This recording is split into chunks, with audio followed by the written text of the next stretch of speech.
Hi, everyone. Welcome to this episode of the Roast in the Ceilings podcast. Today, our episode is called hashtag Ask RTC Returns, and we're answering your burning questions.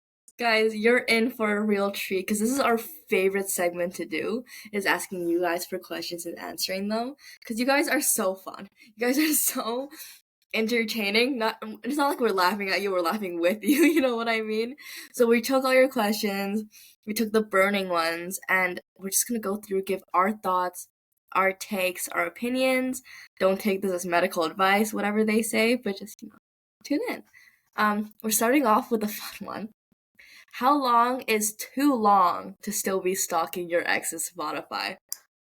Ooh, that's I didn't even know people did that. Stalking people's guys. I mean, I guess their music taste is really good. Mhm. That's what I was gonna say. Like, if you're going back for the music, I don't see the problem. Maybe they just have fire playlists. As long as I feel like it's not a bad thing. Hot take to like go back and stalk people from your past and just look around, snoop around low. Like as long as it's not like taking over your entire life, I don't really see the issue. Keep stalking that Spotify, girl.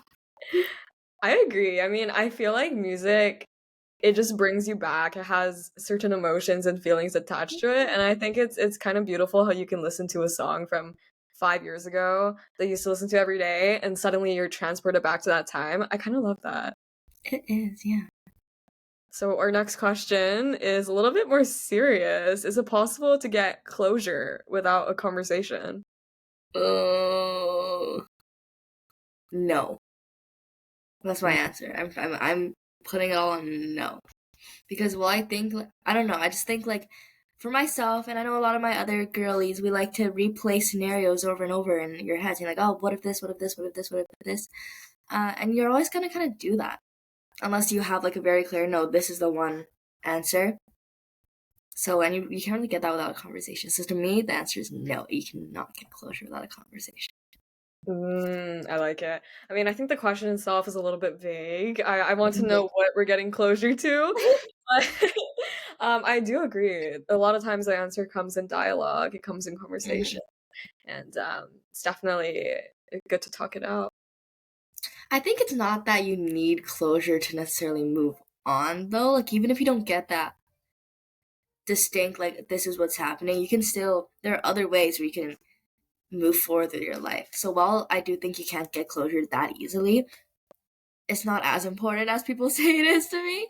That's just my take. Number three, he's perfect on paper, but gives me the ick every time he speaks. What now? Isabel, do you want to take this one? I think there's, again, it's situational, but it's kind of two sides. I feel like at some point you can get the ick and you have to work past it and work through it, but also listen to yourself, listen to your gut instinct. A lot of times that ick isn't just like an ick, right? It's like your gut telling you you feel unsafe. It can be more than just an ick. It can be a gut instinct, and always listen to yourself is what I would say. But yeah, I hope hope everything turns out okay for this listener. And I think addressing the perfect on paper too, like you don't have to be with someone just because you think like this person seems perfect. Even they seem perfect, they might not be perfect for you. Mhm. That's not the important part. The important part is how you feel. Number four is, how do you stop caring what people think of you? Ooh, that's a heavy one. Yeah, I don't think we can give you one sentence that sums us up here as much as we want to, but I think an important thing is to realize that you're putting a lot of that pressure on yourself, as in like you're putting the spotlight on yourself all the time because it's your life, right? So like everyone's caring what I'm doing, but in reality everyone's worried about themselves too. Everyone's worried how they're perceived, so they're spending all that time worrying, and they don't have time to perceive you and judge you and make fun of you, which is, I think, a mindset that helps people deal with that a little bit. I mean, it's a whole journey, right? Like, I think everybody struggles with it, and I don't think we ever stop struggling with it. I think for myself, I like to think, um, well, if I stop acting like myself because I want to be perceived in a certain way, then I'm never going to find the kind of people who get me for me. So Mhm. if you stop showing your uniqueness, then you're not going to find those people who truly click with you and are going to give you that fulfillment in life. Exactly. You just have to pretend for the rest of your life, and that's not fun. You don't want to be performing for the rest of your life. I feel like number 5 is kind of similar in the sense. The question is, how do I stop comparing myself to my friends? Mm, I think it's especially difficult when you're spending time with these people every single day. And of course, I'm assuming this person loves their friends, and that's why they're seeing the good aspects of their friends. Mhm. So I think it's important to take that pause and take that self-care as well and think about if you were your own friend, Yeah. what positive things would you be thinking about yourself? And I think like it's definitely hard in this situation. Like you said, assuming this viewer does love their friends, they don't necessarily want to be feeling that way, right? So you're probably feeling guilty and like upset that you are comparing yourself and you don't want to be because these are like your favorite people. So just acknowledging that like you're not like an evil witch for comparing yourself and it's natural and I'm sure that your friends have gone through it too. And just telling yourself that I think can help alleviate it a little. Mm, I like that a lot. Number 6, when I saw this come in, I got really sad. Why do I Oh, always feel like the extra friend in photos or plans? that is really oh, viewer. We love you. Um, but I think to address this, that again is a feeling that I hope you know a lot of people do have at times. So don't feel alone in the sense like, oh, I'm the only one like going through this and dealing with this. You don't have to carry that by yourself. And I'm sure your friends that you're referring to have felt the same way too. Because again, this is such a normal phenomenon. Like so many girls I've talked to felt this exact same way. So maybe just addressing it and bringing it up, and then you guys can talk about it, talk it through, talk about why it might be. Because at the end of the day, it could just be miscommunication. I think having that dialogue with your friends is important, and it will give you more clarity on whether this is a true feeling and that this is actually happening and you are being left out, Mm, or if it's something mm, else going yeah. on. It's Yeah. back to the closure aspect, right? Like if you if you ask your friend, "Hey, am I being left out?" and they're like, "Yeah, we don't really like you." That's one That's moment of pretty being telling. upset. But you just reminiscing on this and thinking about this and ruminating, that's even longer. That's you suffering for much longer. So, either way, you find out your friends don't hate you and they actually really love you and they all feel the same way and you get a bond over that. Or you find out your friends are kind of evil and then you gotta move on, right? So, that dialogue is so important. Um, okay, next question. We're going back to a bit more of a lighter topic. This viewer asked for our take on texting first. I'm guessing, okay, that's so short. I'm guessing the listener means in like a relationship context. I feel like maybe. Maybe, I don't I know. guess. I feel like, yeah, text first. Like life is short. That's Why exactly would what I you was hide your emotions? You thinking. know, feel what you want to feel and say what you want to say, and express yourself. For sure. Exactly what Isabella said. Life is way too short not to send a text message. At the end of the day, it's a text message. You never know where it could go. Shoot for the moon, land for the stars. Is that the saying kind of vibes? So yeah, go for it. And number 8 is it normal to want attention and hate it at the same time? Hmm. That's really interesting. I don't think I've heard of this before. Wait, actually, no. No, I have heard of this before. Yeah, I think it's very I think you have to acknowledge that the attention you want versus the attention you get can be different types of attention. which is why you feel that disconnect. Like, of course, if you want like positive attention and you want like your friends to like get you a nice gift for your birthday, and then you get attention where people are like, oh, this person's so weird, you're not gonna like it because it's different types of attention. So that's not on you for it. That's not you being like hypocritical. Their attention is just different. So it kind of goes back to the topic of consent, right? Like, what kind of attention do you consent to, and what are you looking for? Hmm. Interesting. Yeah, I mean, I'm not sure. I mean, I think the first thing that comes to mind is maybe you're wired to want attention in a way. Mm-hmm. Maybe you've been socialized to kind of feel like you need to crave attention as a girl, um, but you actually don't like it. This could mean so many things, but that's where my mind goes to. And I think it's good to seek validation in yourself Mm-hmm. rather than always externally, and also to express how you're feeling. Maybe try journaling. Oh, I love journaling. Isabella's right to this viewer. You should put attention, give yourself some attention, like do a little self-care day, take a bubble bath, journal. Okay, number 9. Ooh, juicy one. How do you deal with a friend who low-key always puts you down in subtle ways? Ooh, that's a red flag. That's a red flag. Mm, If you think that's happening, you've gotta again speak up and talk about it mm, because it's mm. not right. That's not a real friend if they are doing that, especially if they're doing it on purpose.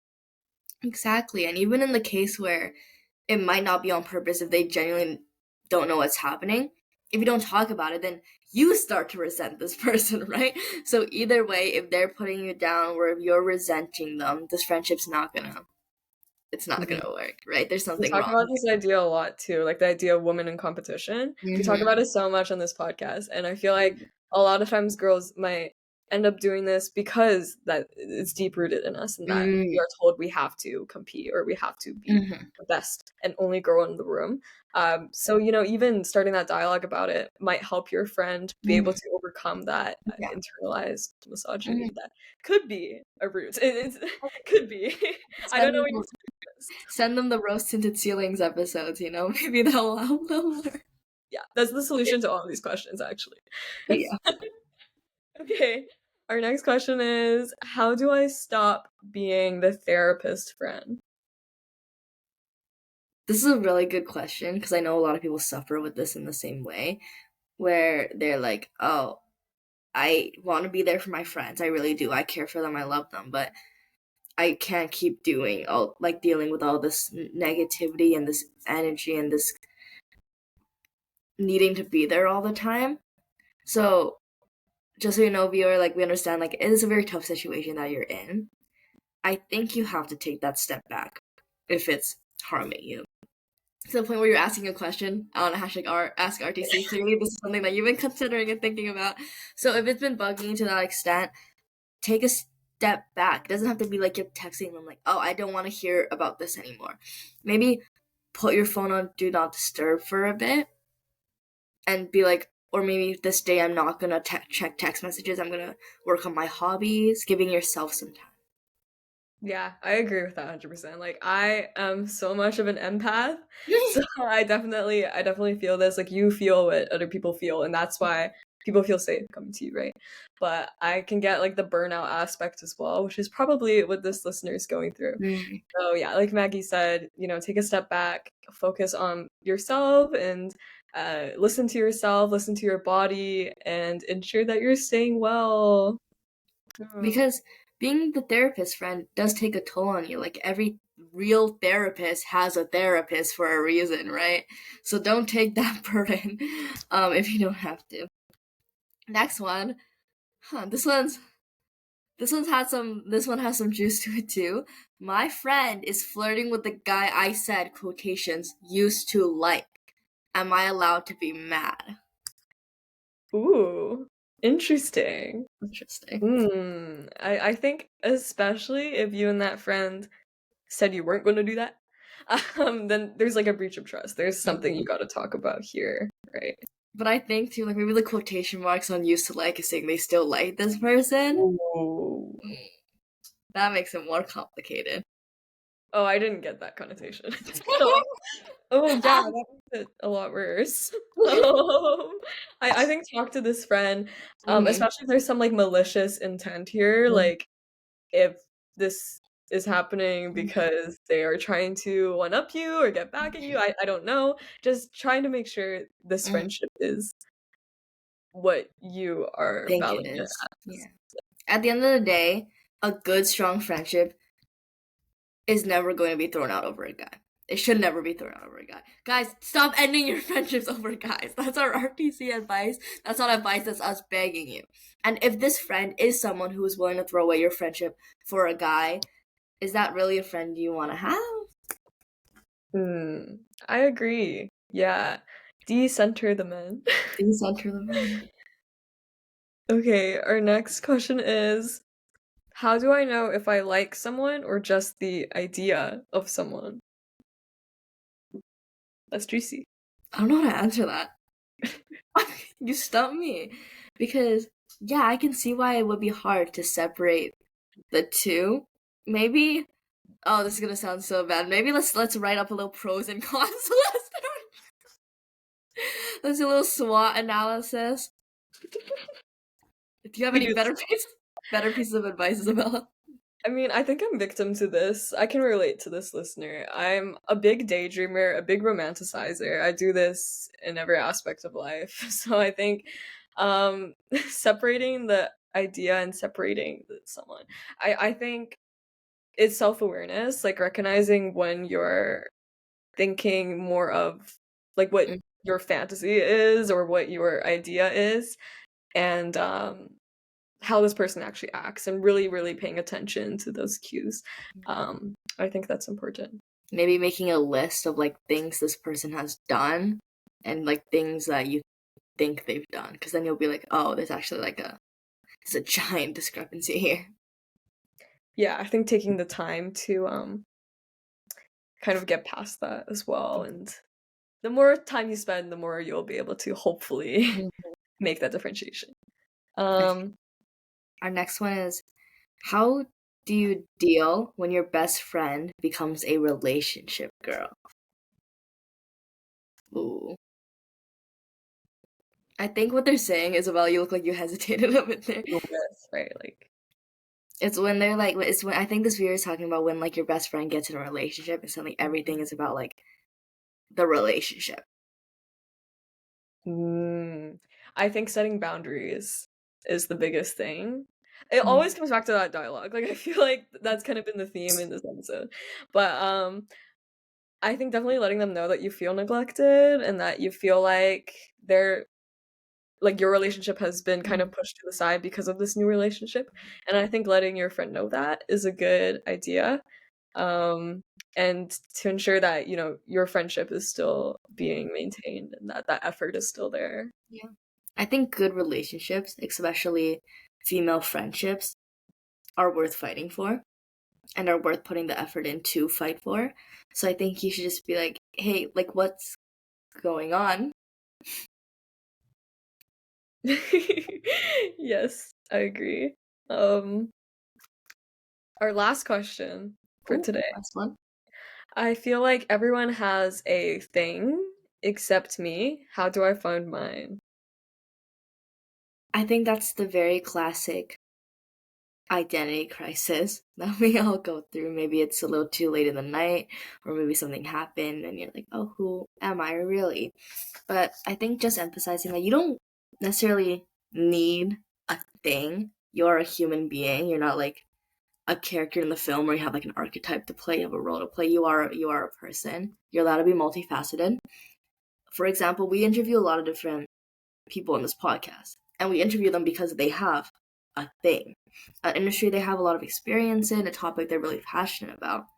But if you listen to these episodes, you find out that they're not just their thing. We'll talk about it, but they'll also talk about, their friends, their hobbies, their passions, their pets. There's so much more to a human being than like one thing you have to be. So I think just acknowledging that and being okay with being, a human. Yeah, I love that so much. I think there's so much pressure in all aspects of life to put yourself into a box, put yourself into a narrative, and kind of build this like personal brand. But your personal brand can be you. Yeah. And you are so many things, like you said. And that's beautiful, right? Like humans are like a mosaic of everything in their lives. And yeah, encouraging you to listen to our guest episodes because definitely it kind of shows their journey of how they found their passions, how they found their curiosity, their thing, and the uniqueness of each journey. I think appreciating that uniqueness of your own journey can come from that. So I really hope that you feel better soon. Thank you to everyone who asked us questions. We have so much fun reading these and discussing them and talking about what we might talk about. And yeah, we love talking with you guys. Feel free to always send us questions anytime. #AskRTC. Let us know any advice you have for the viewers from this episode. If you have your thoughts on any of these questions, tune in. Thanks. Bye bye.